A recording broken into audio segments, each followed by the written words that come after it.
And now, up in the sky, Don Nelson, Ferris. Skyview traffic. Thanks, Ferris.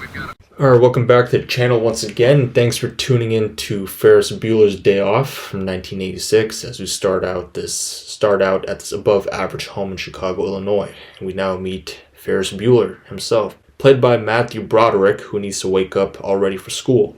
And he sees his parents wanting to wake him up, one of them being Katie Bueller, played by Cindy Pickett, his mother, and Tom Bueller, played by Lyman Ward, his father. And notice Ferris's hands and feet are cold. Annie, you're not going to school like this now. Oh, fine. What's this? What's his problem? And now see his evil sister coming in, Jeannie Bueller, played by Jennifer Grey, who doesn't believe Ferris is sick and runs away in anger. And yeah, Ferris is faking it that he's sick, and Mr. and Mrs. Bueller believe him, and they will come back home later, and written and directed by John Hughes.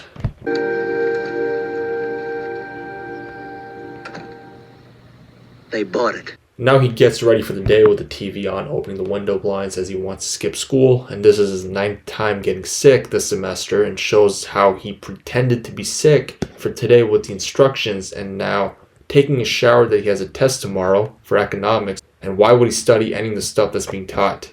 And now done with the shower, and quotes John Lennon, the Beatles. I quote John Lennon. I don't believe in Beatles. I just believe in me.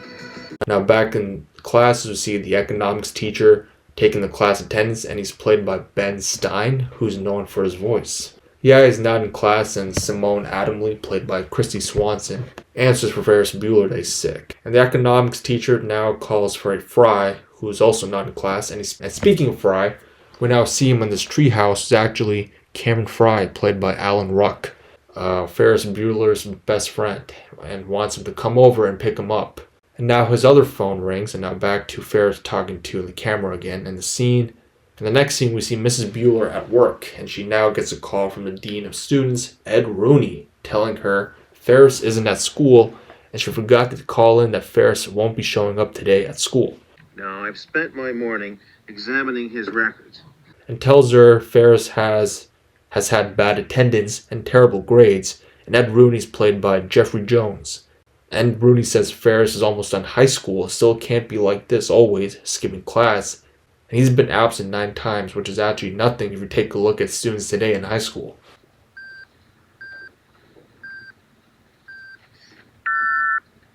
So Ferris hacks into the school computer system and reduces the number of absences, as Ed Rooney just pointed out. So meanwhile, Grace, played by Edie McClurg, is busy doing nothing. Ed Rooney's secretary. And Mrs. Bueller keeps telling Ed Rooney that Ferris is really sick, but meanwhile, Ferris Bueller is busy playing the clarinet. In the next scene, the economics teacher is teaching, and all these students are just so brain fried since there's a test tomorrow. At least I think they said that they have a test tomorrow. Anyone raised or lowered? Raised tariffs. And Ferris dancing and enjoying his so-called sick day. And Jeannie is at school with this girl bothering her, and she's been alerted that Ferris is in serious condition, but these guys calling up Ferris says otherwise. Think you'll be alive this weekend? Yeah, I'd say I will. Great, maybe I'll see ya. Bye. Hilarious. Now hands the phone to this girl and asks if she's seen the movie Alien, the Ridley Scott movie. And I think Ferris is using sick sounds from that movie, using it on her. Back to Ed Rooney talking to his secretary about Ferris Bueller being a bad influence. Class ticket to nowhere. You sounded like Dirty Harry just then. Really? Okay, so back with Ferris speaking with Cameron Fry, still waiting for him to come over and to take some Pepto-Bismol. And to hurry up now, Mr. Bueller is calling in to see if Ferris is doing fine. I'm back to talking to the camera as Cameron is still thinking that he's questioning if he's coming over to Ferris's house.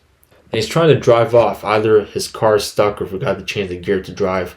And out this college-looking classroom, which is really high school, where we see an English teacher teaching, and we even see the girl who will be going on an adventure with Ferris and Cameron, Sloane Peterson, played by Mia Sara, as the nurse is walking here, played by Virginia Capers.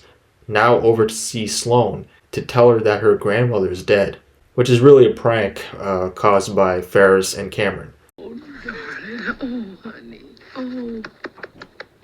Dead grandmother? And brought to attention is Ed Rooney. They suspect that Sloane Peterson is skipping class, that the dead grandmother act is all fake. And is now about to call Mr. Peterson, Sloane's dad, but he gets a call right away. Yo, I'd be happy to. Yeah, you just produce a corpse and, And Ed Rooney knows it's Ferris Bueller pretending to be Mr. Peterson, and it gets better. Ed Rooney's office. Hi, this is Ferris Bueller. Can I speak to Mr. Rooney, please? Thank you. Oh, it gets even better. Ferris Bueller's online too. This isn't over yet, Buster. Do you read me? loud and clear, Mr. Peter. So it was Cameron Fry posing as Sloane Peterson's dad, and Ed Rooney apologizes to the fake Peterson, and Ed Rooney just hesitates and what to say next, and now he wants Sloane outside with Ed Rooney so he can speak to her with him. And Ferris kicks him to remind him that he's not really Mr. Peterson, and apologizes for kicking Cameron Fry, and now we see Ed Rooney running and including these two stealing Cameron Fry's dad's Ferrari, and now they gotta go. So back at school, Sloane is ready to go, and Rooney is there talking about both of his grandma's losses, and Jeannie Bueller back watching. And Sloane's dad is here, which is really Ferris in disguise. So Jeannie's reaction. Hi. Do you have a kiss for Daddy? Are you kidding? So that's how it is in their family. Yeah, that's her stepdad. Meanwhile, Cameron Fry is hiding in the back and drive off into downtown Chicago. And back at school, we see the same gullible clown collecting money for Ferris Bueller's kidney money. You know, since it's all fake. Since they're too gullible to know that Ferris Bueller is they think Ferris is in serious condition, and Jeannie knows it's bullshit, and Rooney and Grace are doing some other calls. So back in downtown Chicago, as Ferris Bueller here parks inside his garage, and Cameron wants the car to be put back, and asks this guy here, played by Richard Edson, to watch the car. And Cameron is scared what will happen to that car. I'm a professional. Professional what?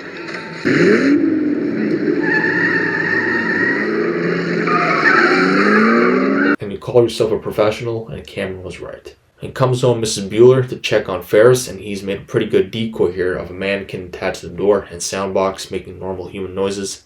Ha, funny. This wouldn't work today in the 2020s. And are at the tallest building in Chicago, looking out the window, leaning on it, and now down, making these hand gestures, probably bidding or betting, and Cameron doing the same, just to make fun of it. And Ferris wants to get married today to Sloane, and she says no. So now it's this fancy restaurant here, and how the hell did the three end up here without the car, and with the waiter checking out Sloane? And Ferris looks at the names on the reservation book and poses as an Abe Froman for a party for 3 at 12 p.m. And comes out the maitre d', played by Jonathan Schmock. You're Abe Froman. That's right. I'm Abe Froman.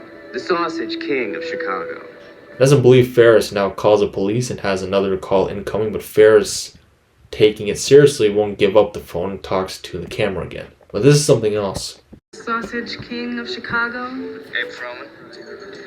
Let me check the restaurant. And they pull the same prank like they did with Ed Rooney and are enjoying their lunch posing as Abe Froman, the Sausage King of Chicago. The young guys today in the 2020s would use that joke on the internet comment section of today for sure, for some purpose.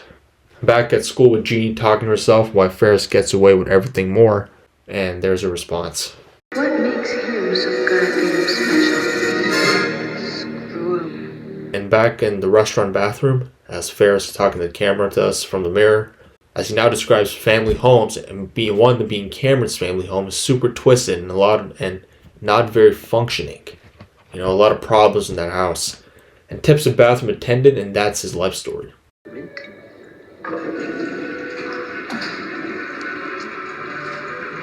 How did Mr. Bueller not hear his own son?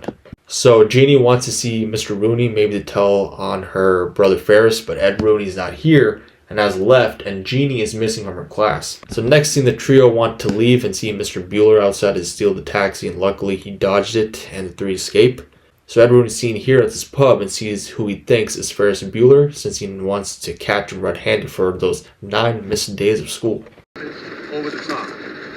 We're gonna go heavy on TV, lighten up on the radio. Your ass is mine. And it's a girl. Now we see Ferris Bueller at the Chicago Bears game on TV as Rooney wipes his face off.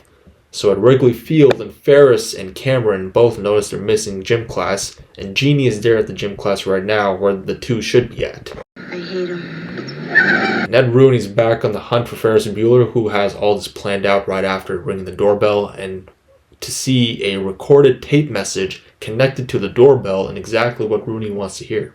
And knows it's a recorded message and tries to break in as Ferris put a trap and gets stuck between the water hose and the muddy ground, ripping his pants. Meanwhile, the parking attendant and his friend are enjoying Cameron's car with the Star Wars theme playing. Looks similar to the Blues Brothers scene here, if you've seen that movie. And back at the Bueller home. So now at the Chicago Museum, as we now see the trio there, where Code of Silence also takes place in, the Chuck Norris movie. And the three are looking at the pieces, ending with Ferris kissing Sloane. Now in downtown, we see the German parade as the trio are in a taxi, and Cameron wants to take his dad's car back home already, since he's bored. And now this.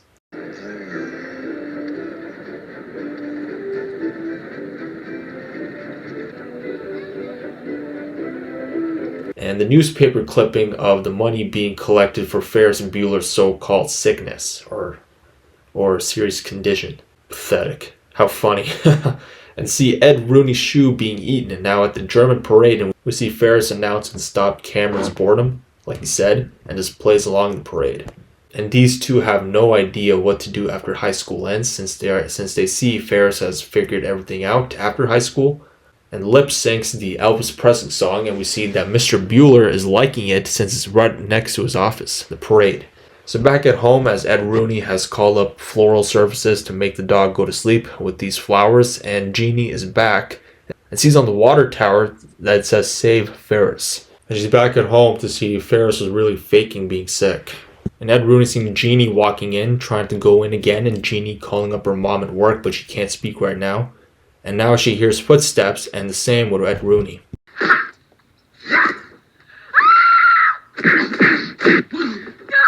And Rooney's car getting a ticket now here to pick up the car from the parking lot, the Ferrari belonging to Cameron, and they drive off.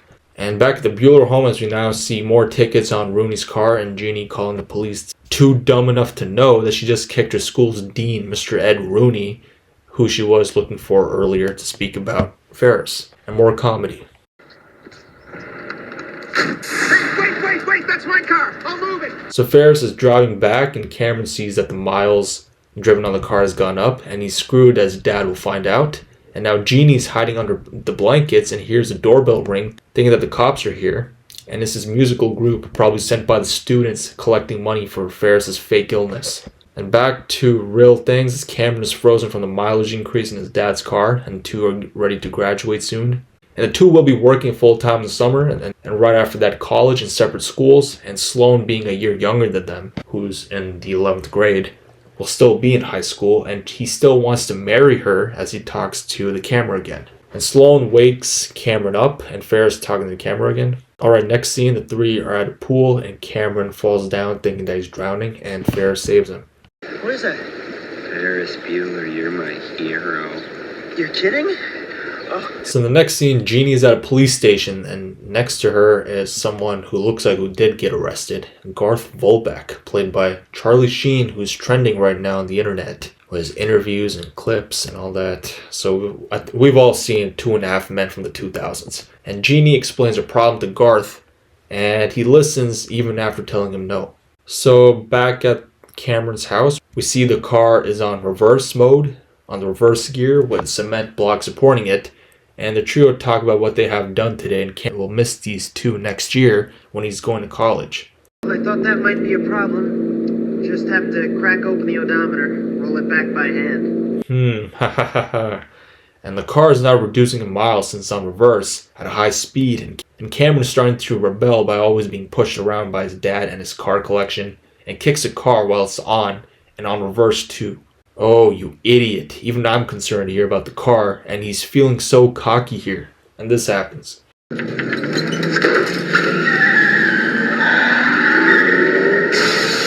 Now he's super duper fucked. And Ferris will tell Cameron's dad that it was all his fault, but Cameron would rather take that ownership himself, and will tell Mr. Fry that he killed the car. Meanwhile, at the police station, Mrs. Bueller is back as she talks to the detective here about Jeannie's phone call earlier, when Ed Rooney broke in. And that's done, and the detective here tells her everyone here at the police station acknowledged Ferris Bueller's sickness. And what do we see here? Jeannie kissing Garth.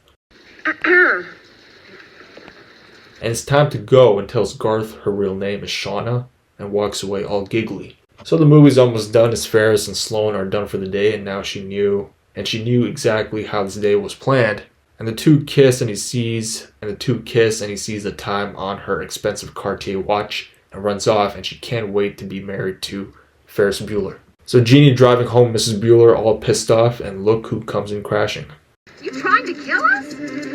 Ah, look at this mess. Paper all over the place. I'll never get this back in order. Ferris runs back home as fast as he can, running from yard to yard, and swipes his Pepsi can. And the cops are on Jeannie's tail for speeding, and Mr. Bueller is also back in the neighborhood as well, and stops halfway on the road as the cops drive past him, and he was grabbing a gun from the glove compartment as Mr. Bueller is driving past this very short lady who can't see up the car, and Ferris appearing running next to him and makes a turn. And both Bueller parents have made it home as Mrs. Bueller complains to Jeannie getting another speeding ticket, and guess who's back with the key under the mat?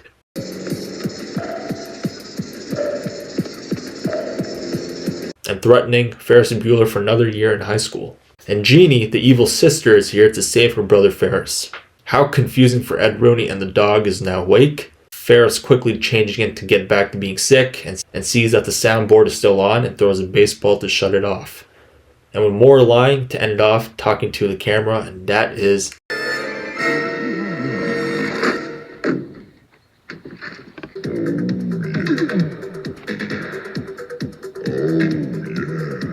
Ferris Bueller's Day Off from 1986. Great movie, great stuff, and that's it from me. Stay tuned in the short section of the channel for more movie walkthrough updates. Like, comment, and subscribe to the channel, and take care, see you soon, and watch away, and enjoy this last scene of the movie and the credits.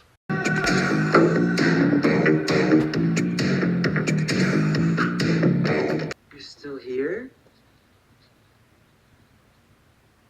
It's over.